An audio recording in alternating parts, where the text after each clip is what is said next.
G'day and welcome to the Investor Motivation Podcast. My name's Rob Gowdy and joining me today I've got Ashley Rowan. How are you? Ash? Yeah, good. Thanks, Rob. What about yourself, mate?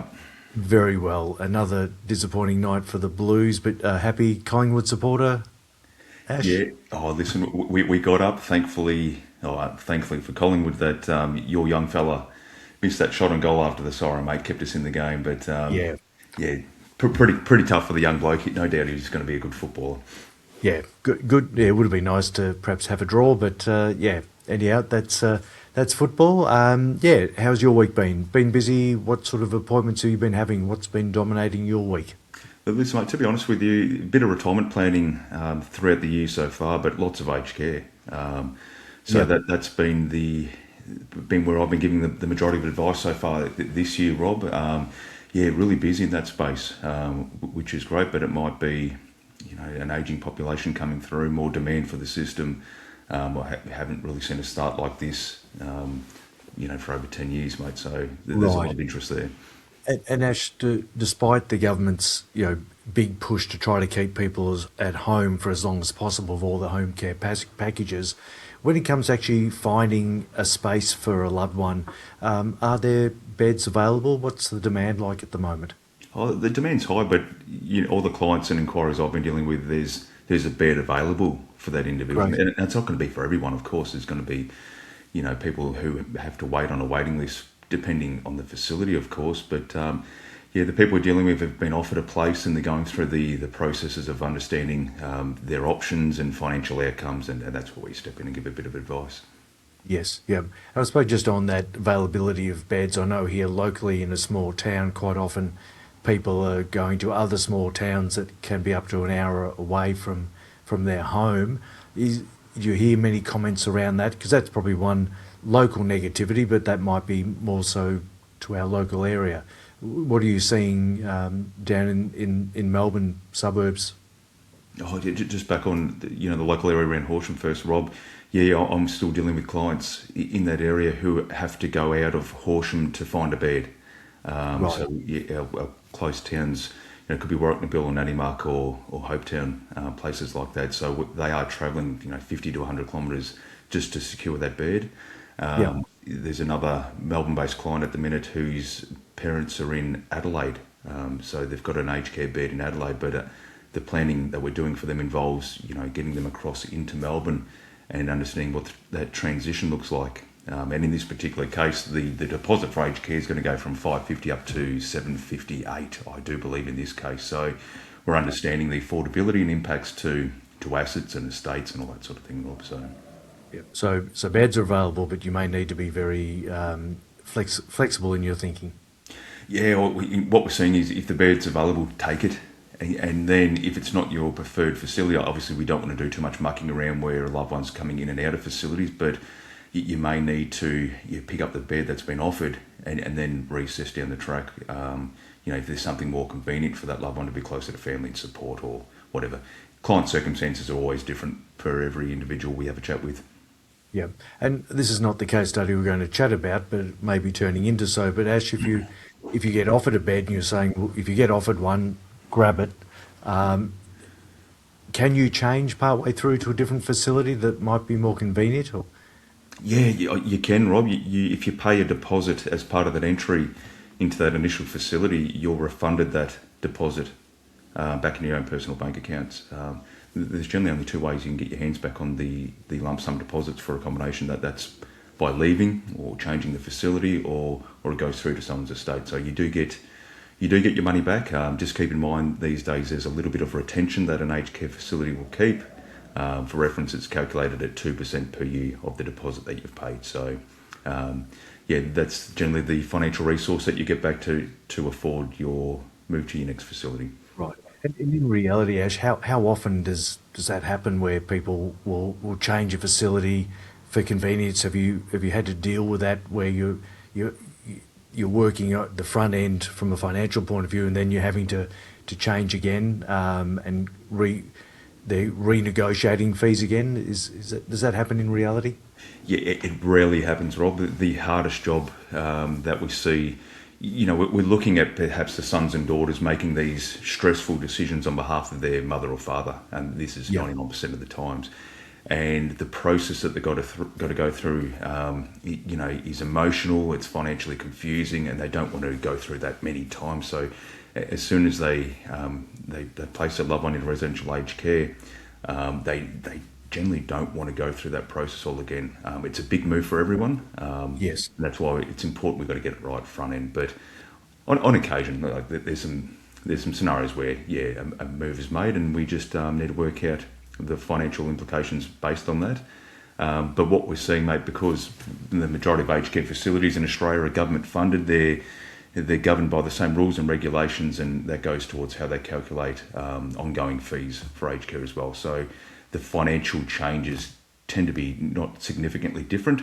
The only difference we do see is maybe what they ask for as a refundable accommodation deposit, or the old terminology is what they ask for as a bond when you go into care. That could vary between facilities. Now, Ash, given those bonds of going up from say what was say 550 for some and can be less or a bit above depending on where you're going, but they can now charge up to that 758. The ability for people to fund that whole RAD or refundable accommodation deposit or bond is obviously a lot harder. What happens obviously when people can't fund the whole thing and they have 500 grand but they don't have 758 what the facility's asking for? Yeah, when I'm dealing with the clients, may be based from the country, and this has got to do with property prices, Rob, where, if we've got an elderly couple maybe selling the unit or small home that they live in now, they may be getting 500,000 or 600,000 for that. It seems to be the average cost of these type of houses.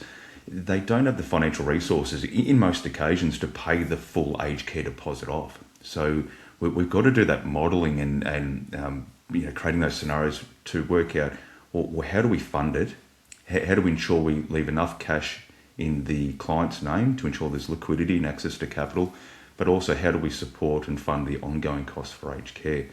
A few options that we do explore through our modelling is, okay, well, if they've asked for 750, like you mentioned before, Rob, and we've only got $500,000 in cash, we've liquidated everything, we may model the scenario where we put 300 in towards that bond. Now, we can put whatever we want towards that's the right of the resident. But in that case, we may put 300 forward, keep 200,000 in the bank account, and all of a sudden we've got cash resources to lean on that if we can't afford to fund all our ongoing expenses for residential aged care. And not many people in that scenario are cash flow positive. There's got to be somewhere where we can draw down capital from over the years to come. So that's one scenario we look at to make sure we've got access to capital to fund ongoing expenses.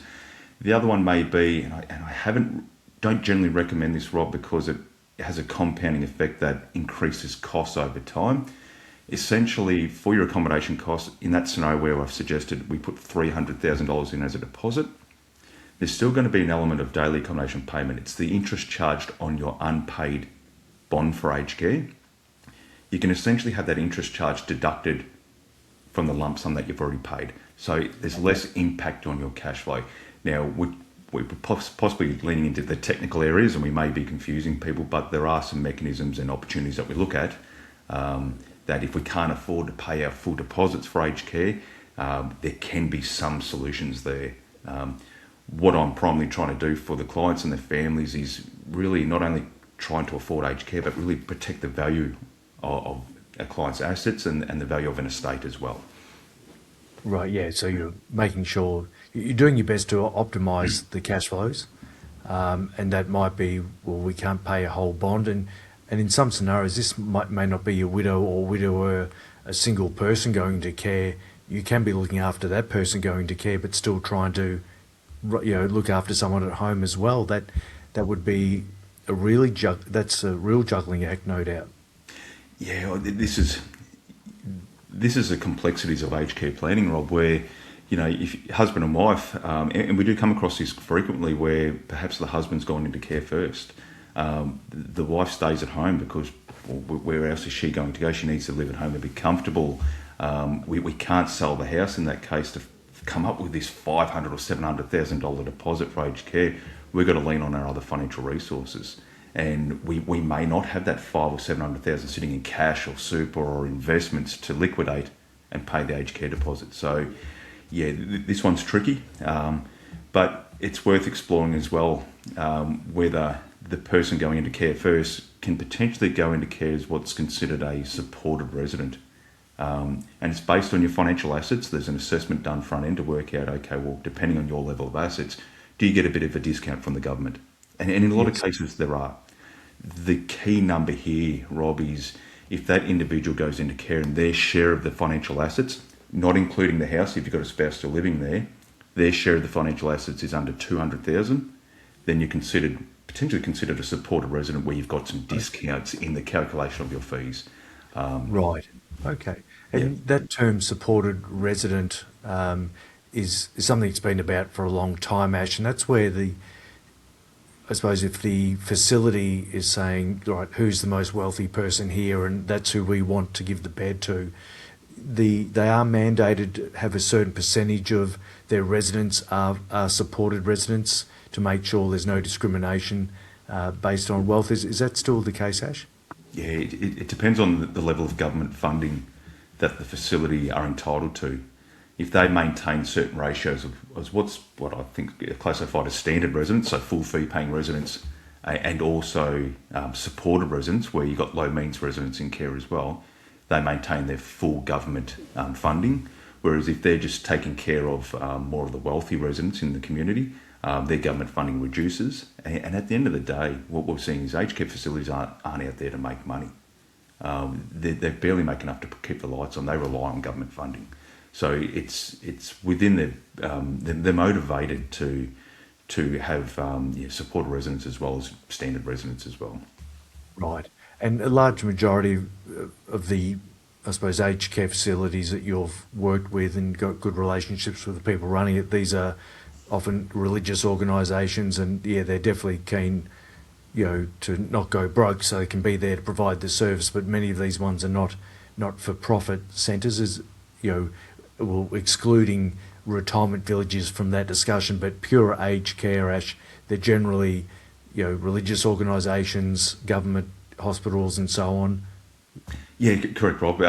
Religious organisations, whether that's their organisation which is providing that service, they're still getting government funding. So they're still calculating and charging the same rates of fees as any other aged care facility. There are some private operators out there who will charge their own set of fees and calculate it how they see fit. So it is worthwhile asking, if you're interested in a particular facility, and they're probably more prevalent in the city areas. Just understand what their fees and charges are, how they calculate that, and how they differ from a standard government-funded facility. What I'm seeing is there's similarities in terms of fees and calculations. They've got to be competitive, but in most cases, the private ones, it can be a bit more costly, and we've got to work out, well, what's the benefit of that extra expense? What else is offered in addition to care services, as an example? Right. Ash, just thinking about what is the toughest scenario that you see, and in my mind, in my experience, which I don't have your aged care experience, but is where a husband and wife need to go in at the same time. Is that one of the toughest scenarios that you run into? Yeah, husband and wife in at the same time. I'm dealing with one at the moment, Rob, where over the two, we talk about these big $750,000 accommodation deposits. Well, that applies to both individuals. So to come up with $1.5 million is going to be a stretch for nearly everyone. This client scenario I'm dealing with at the moment is a little bit less, but it's still a lot. It's 2 lots of 550. Well, we don't have the financial resources, even after selling the house, to pay that off. So what we're trying to do is ensure, not only can we pay deposits, a meaningful deposit for each individual, but ensure there's enough cash in the bank, enough income getting generated to fund ongoing expenses for aged care as well.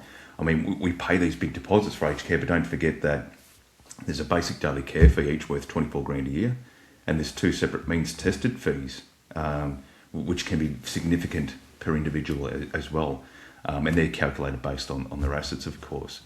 So what we're doing is trying to understand, how to strategise around funding care. But another thing we explore as advisors, Rob, and no doubt you've done the same in the past, is, well, what happens to Centrelink and aged care fees if one of those individuals were to pass away? and how do we provide advice regarding, should the surviving spouse inherit their share of the aged care deposit that they've paid? Well, if they do, well, great, maybe they can pay off the remaining, that the surviving spouse, of the deposit they haven't paid already, and save some ongoing fees. But if they've already paid their full aged care deposit, they don't need an extra 400 or 500 grand sitting in their bank account, because all of a sudden they may get smashed from a Centrelink aged pension point of view, and they may incur higher means tested fees, ongoing fees for residential aged care. Wow. Do Yep. explore estate planning to ensure that the surviving spouse doesn't inherit their partner's share, and does it go through to the next generation? So there's lots to open, there's lots to chat about when it comes to this sort of planning. I hadn't thought about that side of things when two go in at the same time or closely follow each other, that that if you've got someone in, they've got the bed, cash flow's been handled as a couple, but they are not really going to want to need an extra 500,000 refundable deposit paid in their account. It's going to significantly affect Centrelink, and just overall costs are going to change significantly without any, like, the bed won't change, nothing will change. That money is worth going through, skipping, the spouse and going to the next generation for sure. So how that works, Rob, if you're getting a full age pension and you're a member of a couple, well, once you're in aged care, you're classified as what's called separated due to illness. You go to the single rates of pension each. Now that's a maximum of approximately $60,000 per year income stream over a couple, so $30,000 each. Now, if someone passes away and they inherit, and then the surviving spouse inherits all their share of assets, all of a sudden that $60,000 per year income stream can potentially fall to nothing, or you may get only a part pension, depending on the assets, of course. That's a significant hit to cash flow. Yeah, and as a single person compared to a couple, the assets test is a lot harsher, and obviously the income payments are a lot tougher as well. Yeah. So lots to explore when it comes to aged care, and that's I'm busy in this space, particularly this year, Rob. There seems to be a lot of demand, as we've seen over previous years as well. So once we have a client in, we have the conversations where we're looking initially, we're providing that support and confidence regarding this transition that's happening for the family, which is a big deal.